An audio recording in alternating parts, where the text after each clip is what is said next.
You tell me when to start. Okay. So we said we'd be working on blinds and doing some blind pile work and getting ready. So I got home from work here, and I'll show you how I start. So I'll have 2 dogs today to help me. A lot of times when people run back piles to work to blinds and they're trying to build that, they skip a step at the beginning called bumper shopping. You want to de-shop your dog, and also you want to help them identify the pile where you're going. So you'll see on these bumpers, I have them for the most part, like this is a mistake right here, I need to fix that. Try to get rope distance apart from them. I'm not setting the dog up for failure, but I want them to see a bunch of piles and be all business. Like, get the bumper, get back to me. Get the bumper, get back to me. And so I initially do this with them because it establishes control, and it also creates desire. Like the German Shepherds, you'll see, like when they do attack dog training, they're pulling on them, pulling on them, pulling them. They're holding them back from what they want. And so I decrease the time they have over target by keeping them on a lead when I do this. And initially, this isn't like an important step of this, but we start referencing the identification of the pile bumper throw to teach the back command initially when we do this. So this assumes 2 things. One, that your dog is already force fetched. And the second thing it assumes would be taken care of your dog's force fetch, which is it's lost all of its baby teeth. So you have to wait to even start this drill till you're field marking and you're past the baby teeth and you've completed force fetch, because fetch is the initial command to switch to back in my experience. And so this if you don't do this, I think it leaves a hole on mouth control later and what you can tell the dog to do. So this is a discipline control drill that I think is important to do to start blinds in the back pile. So, and I also liked, obviously you wouldn't do this with puppies, but my policy is to always have a dog watching so they learn to be steady and watch to work. So I'm just going to be having one of the dogs sit back there while I work one at a time. Let's start with the youngest dog. He's the biggest, but he's young. He's about 2 years, he's a little over 2 years old now. So he knows this drill, but he hasn't done it a long time, and so it doesn't hurt to brush up on it. I'll be using a choke chain in the lead because I'm not going very much distance to start the back pile training. So Brody here. Heel, sit. Sit. Okay. So I'm going to identify the pile to start with. Sit down. I'm going to identify the pile. Now, I'm going to be very firm and on my commands with the dog, but I'm also going to praise graciously. He's going to get a little too excited by the praise because he's past that high praise point, but when he was younger, that's what you did. Now, I like to identify the pile past the pile initially. So up. I'm going to try to step with him if I have to. Brody. Fetch. Fetch. Fetch. Come on. Fetch it up. Fetch it up. Good. Here. Heel. So like I said, I haven't done this in a while. Felt the pressure of the rope, but that's okay. So you say, really good boy. Good boy. Heel. Sit. Well, sit down. Sit down. Get a correction in on her. Okay, good. Brody. Fetch. It's too close to you, huh? Fetch. Fetch. Good. Here. Heel. Sit. Good. All right. Fetch. Fetch. Fetch. Good. Heel. Sit. So see, he's way past this and he thinks, this is way too close. I'm going to run past this pile. He feels the pressure of the leash yanking back. He hesitates. He's got to fight through it. Fetch. Fetch. Good. Sit. So even a dog that's running blind, sit. He's thinking about shopping, you know. So he's not switching bumpers on me yet. So he's not getting a big correction. They switch bumpers on you and you pull them back, right? But you want to keep their drive up too. Sit. Now I'm going to start switching. Now we'll fast forward. You would be doing the fetch for a while, but then you start switching to fetch, and then when they're on their way, you say back, right? And then eventually you just say back instead of fetch. So back, back, fetch, good, heel, sit, good, fetch, back, good, see, heel, sit. So that's good, good, that was all business, good, sit, sit, back, back, back. See, I'm not gonna say the F word this time, the fetch, right? I want that to be a command that he's gonna keep going. If he hesitates, I'm gonna say the command again. Back. Good. And then as soon as he picks it up, he's got to get back in. Good. Heel. So I'm kind of increasing it. This will get him more excited. He should start snapping stuff faster now as I yank back. Ready? Back. Back. Good. Yes. Good. Good. Good boy. Give me another one. Back. See, now we're getting the drill down. Good, sit. Good, good. Hey, back. Good. See, now it's coming back to you, huh? Good. Hey, back. Here, good. Now you might be tempted with your dog, sit. They start mouthing and getting too excited like that. Wait to take the bumper because you don't want them to start getting anxious and start chomping. Wait. Good. So you might be tempted when your dog's over the pile to say fetch or back and put electronic pressure on. This is way too close to do that. I would only use the leash pressure at this point, because you use that kind of pressure and they start hopping around. And I've seen it increase the shopping instead of decrease the shopping. Back. Back. Get it. See, so he shopped on that one. Sit. I should have yanked him back faster. Good. Back. Fetch it up. Let's go. Gotta be faster. Back. See? And the second time he was much quicker after he got pulled away from the pile. Sit. Ready? Back. Back. Good. Back. Back. Good. Now sit. Now this may look sloppy and not significant. Back. But it actually increases it. Okay? Sit. Sit. Good. So we're going to take a quick break from him. Okay? Sit. Sit.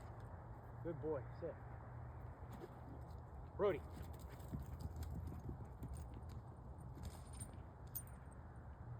Good. Heel. Sit. Good. Get his spirits up. Think about it one time.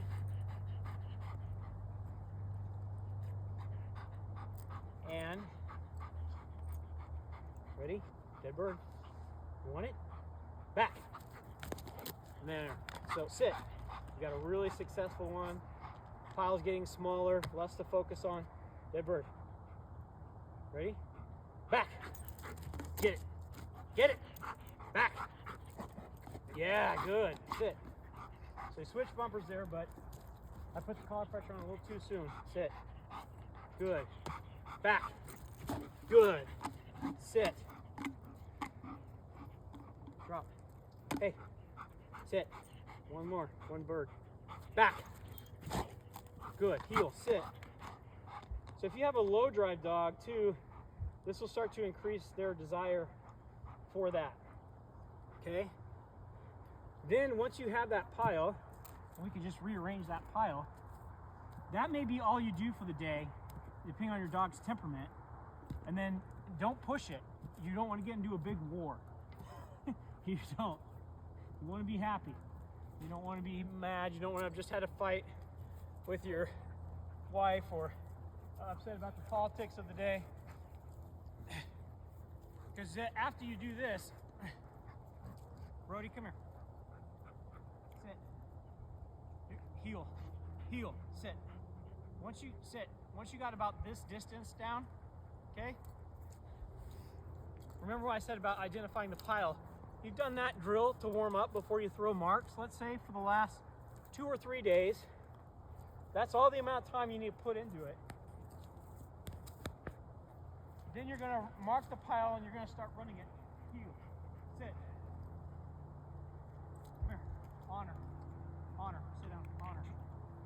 heel. Heel. Sit. So now they know what the mark the pile is. Heel. Heel. Now you can use electricity if you had to. Bella. So sit on the name. See, she knows not to shop. Heel. Sit. Good. Sit down. Heel. Here. Good bird. Now, here. This might confuse her a little bit, but what you would do is you'd switch back to that same command they had gotten on the leash pressure. Fetch. Fetch. A little confusing for her. She's not used to that anymore at this distance. Come here. Here. Heel. Sit. Now, I know Stephanie tried to whistle stop the dog and start sitting him already. Don't do that. All you want is forward drive. Later on in the blind, if you get this initial line correct on a blind, you're usually a third of the way to a senior blind. So you want to start backing this up to the point where their initial line to the way you point them chews up 50 yards instantly. So you don't have a problem getting out there in the right direction. Dead bird. Back. Good. Here. Heel. Sit. Sit. And then once you get a dog at this, their experience, like Brody would have less shopping at this distance as he does up close now, is because you're past that stage. But once, heel, leave it. Once you get the dog going back and forth consistently like this, and let's say she flounders, okay? There's a couple things you're looking for. If the dog, when you take this initial step back, and you say back, they don't go or they spin, especially if they spin. Spins are hard to get rid of if you keep allowing them. Move up. Cut the distance in half. Identify the pile. Again, send them on their name, send them on fetch, send them on back, and work back into it closer. You want no hesitation. You want no spin. You want no second thoughts. All you want is that dog excited to get that bumper and do its business, not shop, and get back to you as fast as possible. And so that's what you're looking for. And whatever distance it takes to do that, and you might have a dog that could do this for 30 minutes. You might have a dog that at 5 minutes of going to back pile, they're done unless you do marks. And that's okay. Stop as you crest the happy side. It's not like force fetch where you're pushing through. Crest the happy side and stop. And don't go too far down the backside of the dog's temperament. All right?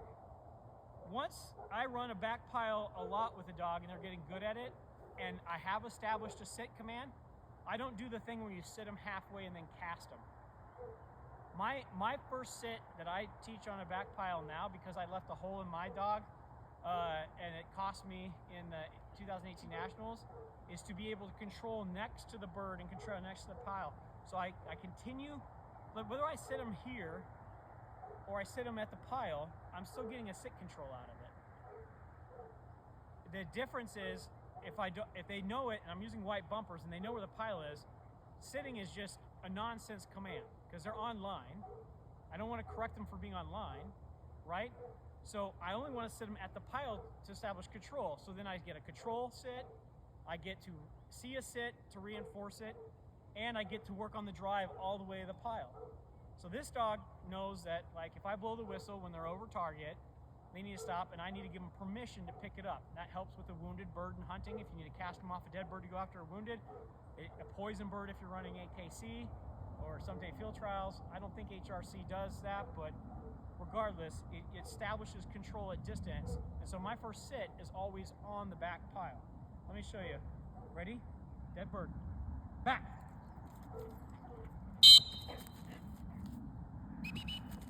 I put my hand down. It's back to business. Heel. Pick it up right away. No shop. Come back. Sit. Dead bird. Back. A little late on that one, but she's still set for me. Good. Heel. Sit. Sit. Another one. Here. Dead bird. Back.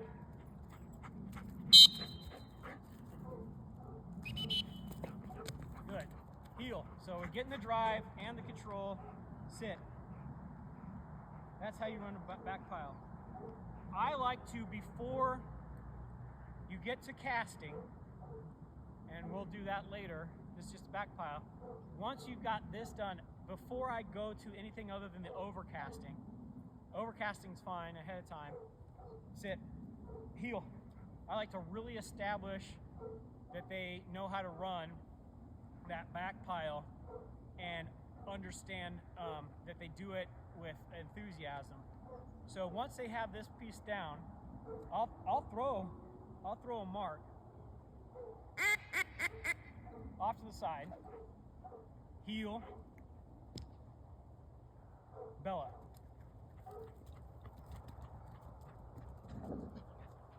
And it's kind of like running a memory double, right? You're a memory blind, a pattern blind, heel off the mark. It starts to get the concept of I mark, sit, and then I run a blind. Hey, wash the mouth. Hold that for me. Good. Okay. Dead bird. Back.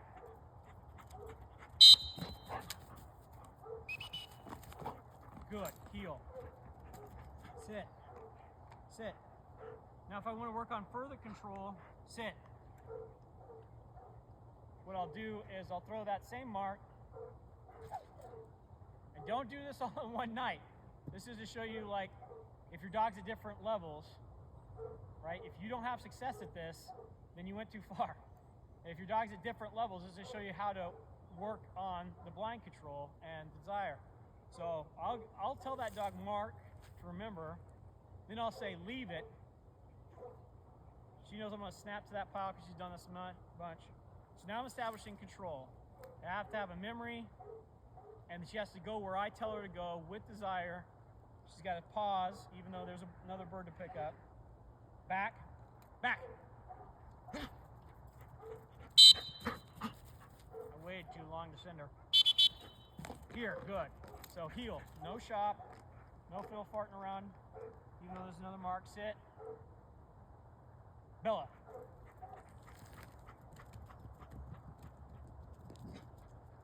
Now, I don't always do a good job of it, but I like to wear white sneakers when they're puppies. They notice my feet pointing in the right direction, start to heel, realize that my feet are going to point where I want them to go. Right? So Bella, here, come here. Sit. Sit.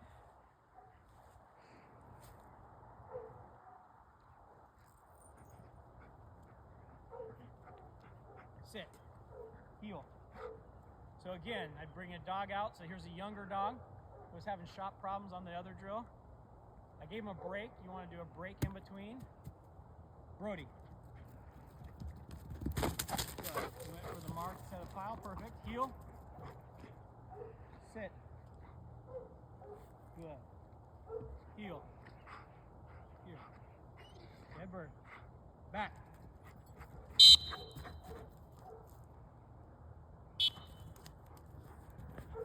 Heel. I want you to sit all the way. Heel.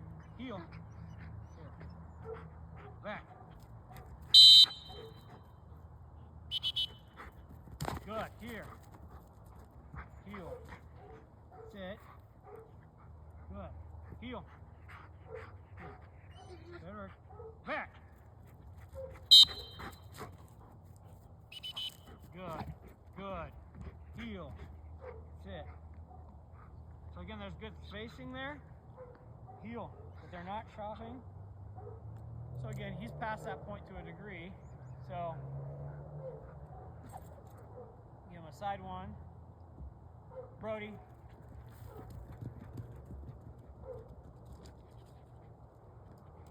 So heel. Marks are fun. Sit. So people think, like, well, stick with one concept and then train another concept and all. But if they know that's fun, you get to kind of reset them, like walking them away from the line, increase their temperament because they got to get a mark, and then memory, heel, rerun the drill, dead bird, back.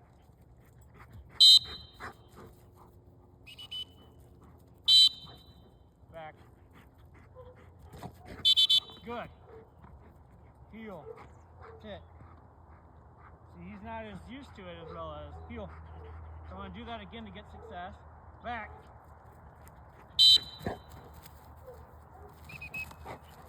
Good. Much better. Heel. Heel. Okay, brought me one without a string, so that's not going to work. Heel. And we're using white bumpers. Heel. Because it's the concept. There's no reason to use orange. I want him to see it. Heel. Mark it. Leave it. Heel. There. Back. Good. Heel. Okay, sit. Move out. Sit. We're gonna wait now. Nope. There. So.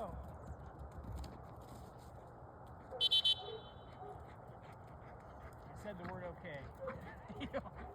Which is as good as his name for him. Sit. So you can see the level of discipline difference in age and how much they've done it. But again, you do these drills, you get really good, depending on what dog you love. If you're getting no problems at this distance, no problems on this, then you go to orange bumpers in your pile and you throw white markers for your mark, and you start backing it up. So, I mean, this drill is almost too exciting for him at this point because we've been running that pile off of a mark at 150 yards down the field. So it's, you know, we're compressing it. Now we're bringing excitement instead of ease by bringing it back in close again. But you can see that that's really enough to initially work on. Probably for most of you for the whole week if you have a new dog.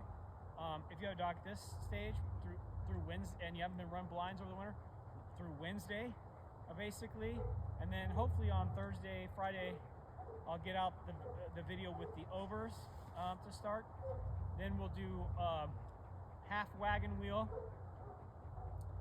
We'll do 5-spoke wheel, 7-spoke wheel, and then I do the back pile with an angle off for lining, and then after you've done the wagon wheel piece, and then after that you start the back casting to the pile, and you start back casting in wagon wheel. So there's some stages you take that if you take that, you'll be able to run really good blinds really fast, and actually they start to become more controllable at distance, and they're actually excited when it's in front of their face. So you want to carry that excitement into a longer distance type deal. So anyway, I know that's a long video. I'm not a pro. I'm an amateur, but I've combined Farmer and Acock and Lardy and my buddy Rod Nieder that has FC titles, and starting. This is how I started with Silas, who, you know, as an amateur dog out of Alaska, he went on to get 3 titles and 21 Master Hunter passes in AKC and went to the 2018 Master National. So there's a lot of people better than me out there, but this is a great drill you can do in your yard nightly that's really fast, especially if you're working with one dog, to really start making progress fast. All right, I'll get something else out there soon. Bye.